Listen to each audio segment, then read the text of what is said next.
Assalamualaikum Sobat Football United. Oke, ada berbagai informasi. Mungkin berbagai informasi beberapa ini juga bukan, bisa jadi mungkin mengulang ataupun juga menegaskan dari kabar-kabar yang hampir mirip lainnya ya. Langsung aja gue akan ke podcast dari The Athletic di mana Mark Chrisley mengatakan terkait dengan Matheus Fernandes ya. Ini sekali lagi mengkonfirmasi bahwa betul Manchester United ini menyukai Matheus Fernandes, dan tapi mereka bukan satu-satunya klub yang menyukai ataupun berminat ya terhadap pemain dari West Ham United ini, dan memang akan menjadi perburuan. Dan dari sini gue perkirakan ya musim lalu sebenarnya kalau kita lihat ya, kita bandingkan keadaan musim lalu, Manchester United mendatangkan dengan cukup cepat Matheus Cunha ya kan menurut gue. Tapi untuk nama selanjutnya, Mbeumo itu cukup berlarut-larut.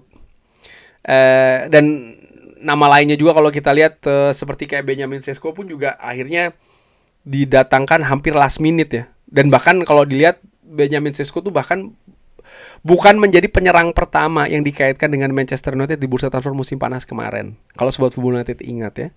Artinya sepertinya ada kemungkinan kita akan memasuki fase tarik-menarik nih terkait dengan pemain yang ingin direkrut oleh Manchester United untuk posisi lini tengah pemain kedua setelah Ederson.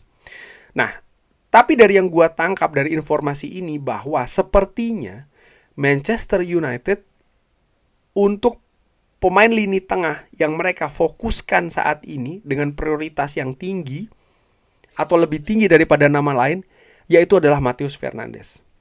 Sebelumnya Manchester United ini kan dikaitkan dengan misalnya seperti kayak Elliot Anderson, lalu juga Tchouaméni. Dan terkait dengan Tchouaméni ini David Ornstein mengatakan bahwa ya Tchouaméni tidak akan cabut dari Real Madrid. Intinya di situ ada konfirmasi di sana. Saat ini Tchouaméni dalam keadaan tidak akan cabut dari Real Madrid sehingga Tchouaméni dicoret. Sementara Elliot Anderson sebelumnya kita tahu bahwa ya kecenderungannya nampaknya akan lebih ke Etihad, ke Manchester City. Nottingham Forest juga angkanya terlalu tinggi. Manchester United tidak akan menyanggupi angka-angka seperti itu. Bukan karena Manchester United tidak mampu ataupun tidak ada uang atau seperti apa, tidak. Tapi mereka memiliki rencana tersendiri. Mereka ingin lebih disiplin dalam melakukan pengeluaran ya. Dan nampaknya mereka juga secara perlahan menurut gua mundur dari situasi berusaha untuk mendatangkan Elliot Anderson. Bukan menutup pintu, tapi mereka mundur dengan tetap melihat situasi. Namun demikian mereka tidak pasif. Artinya dalam posisi lini tengah mereka menunggu, menyaksikan, tidak. Mereka bergerak ke nama selanjutnya. Nah, nama selanjutnya ini kan juga sempat tadinya ada Carlos Baleba misalnya, lalu juga sempat ada Sandro Tonali. Nah, dari keadaan ini yang diinformasikan tadi, maka menurut gua bahwa target bidikan itu saat ini ada pada Matheus Fernandes. Nah, yang menjadi halangan tentu saja adalah ya Matheus Fernandes angkanya tinggi sekali. Ternyata tidak semurah ataupun ya katakanlah tidak semurah ya dari yang diperkirakan. Fabrizio Romano pun juga mengatakan angkanya bahkan 85 juta pounds.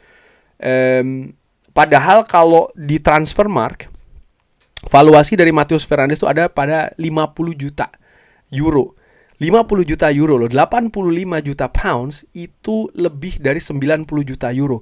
Jadi hampir 2 kali lipat valuasinya dari apa yang dianalisa oleh Transfermarkt. Nah, Manchester United dari yang diinformasikan oleh Fabrizio Romano ya, mereka melakukan strategi sama seperti ketika mereka mendekati Mbeumo, yaitu adalah mereka mendekati sang pemain dulu, Matheus Fernandes. Karena mereka berharap kalau sang pemain ini bisa diyakinkan untuk pindah ke Manchester United, tentu saja dengan berbagai cara ya. Misalnya akan mendapatkan kompensasi, gaji yang bagus, komponen-komponen bonus pun juga demikian. Lalu mungkin ada semacam kayak presentasi rencana ya, proyeksi dari Matheus Fernandes itu akan bermain di posisi mana, frekuensi bermain dari Matheus Fernandes akan seperti apa, lalu fokus pengembangannya nanti juga rencananya akan bagaimana. Dan kita tahu juga dari berbagai informasi sebelumnya menyebutkan bahwa Matheus Fernandes ini mengidolakan Bruno Fernandes misalnya. Hal-hal seperti itu akan diupayakan oleh manajemen Manchester United untuk mendekati Matheus Fernandes. Dan ini menurut gue langkah yang smart sih. Karena diharapkan, kenapa gue bilang smart ya? Karena diharapkan kalau memang Matheus Fernandes teryakinkan untuk pindah ke Manchester United, ya yang akan menekan West Ham United bukan hanya dari Manchester United saja, tapi juga dari sang pemain. Sehingga mudah-mudahan angkanya bisa turun. Tapi di sisi lain gue berpikir dari mungkin dari kacamata West Ham United ya, secara ringan amatiran, mereka memasang angka 80 juta pounds atau 85 juta pounds itu mungkin juga bukan tanpa perhitungan. Artinya mereka tahu bahwa in the end, pada akhirnya ya Matheus Fernandes akan cabut, tapi tidak dengan angka 80 atau 85 juta. Nah, mereka ingin memaksimalkan keuntungan dari penjualan Matheus Fernandes, di mana mereka juga butuh nih dana besar, kabarnya sampai dengan 150 juta pounds bahkan ya, untuk mereka mempersiapkan rebuilding ataupun pembangunan squad untuk bisa menjalani championship musim depan. Dalam arti mereka bisa promosi ke Premier League. Dan mereka ingin memanfaatkan betul, mengeruk ya, katakanlah seperti itu, keuntungan sedalam-dalamnya dari Matheus Fernandes. Sehingga ya mereka pasang angka tinggi 80-85 juta. Walaupun mungkin menurut gue pada akhirnya mereka tahu mungkin mereka akan melepas di angka 65 juta atau bahkan 70 atau bahkan 75. Dan bisa saja kalau melihat bagaimana Manchester United melakukan pergerakan di bursa transfer musim panas tahun lalu ya, di mana mereka melepas ataupun mengeluarkan sekitar 75-an juta euro rata-rata ya ketika mereka mendatangkan Mbeumo dan juga Cunha. Bahkan mereka berani membayar di atas 80 juta euro atau sekitar 80 juta euro untuk Sesko. Bukan tidak mungkin pada akhirnya angka dari Matheus Fernandes juga akan berkisaran antara 70 juta euro sampai dengan 80 juta euro. Walaupun angka itu berarti ya di bawah 85 juta euro, 85 juta pound, sorry ya, 85 juta pound itu ya lebih dari 90 juta euro sih. Dan semisal Manchester United membayar 70 ataupun 75 juta euro, artinya West Ham tetap mendapatkan income yang sangat tinggi banget sih dari Matheus Fernandes ini ya, luar biasa. Kita lihat akankah ini berakhir dengan sang pemain ke Manchester United. Tapi gue perkirakan seperti gue singgung tadi, ini nampaknya memang akan semacam kayak apa ya, inilah periode tarik ulur, periode negosiasi yang akan lebih panjang daripada ketika Manchester United mendatangkan Ederson. Dan sekali lagi gue ingatkan juga bahwa musim lalu pun juga dengan Mbeumo kan Manchester United juga memiliki prosesnya tersendiri ya. Yang menarik adalah akankah Manchester United juga bergerak untuk mencari pemain lainnya sambil mereka berproses di keadaan Matheus Fernandes ini untuk posisi lain. Karena untuk posisi lini tengah menurut gue Manchester United akan fokus betul di Matheus Fernandes. Jadi mungkin Manchester United sambil berproses Matheus Fernandes akan bergerak untuk posisi bek kiri misalnya, ataupun juga posisi lini tengah, posisi lini serang ya.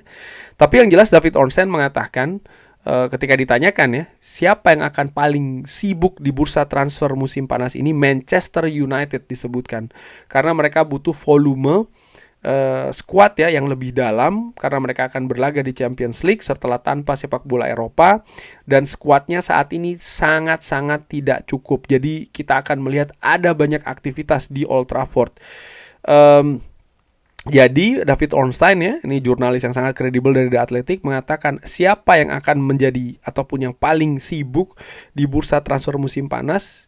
Dia mengatakan jawabannya adalah Manchester United. Sibuk dalam arti bukan hanya mendatangkan, tapi juga proses untuk mendatangkan tentu saja ya, tapi juga melepas nih, karena Manchester United juga butuh income ataupun pemasukan supaya mereka bisa beroperasi dengan lebih leluasa di bursa transfer musim panas kali ini. Bagaimana menurut Sobat Football United? Seperti biasa silakan drop di kolom komen. Terima kasih sudah menyaksikan. Jangan lupa like, dan juga subscribe. Wassalamualaikum warahmatullahi wabarakatuh. Thank you.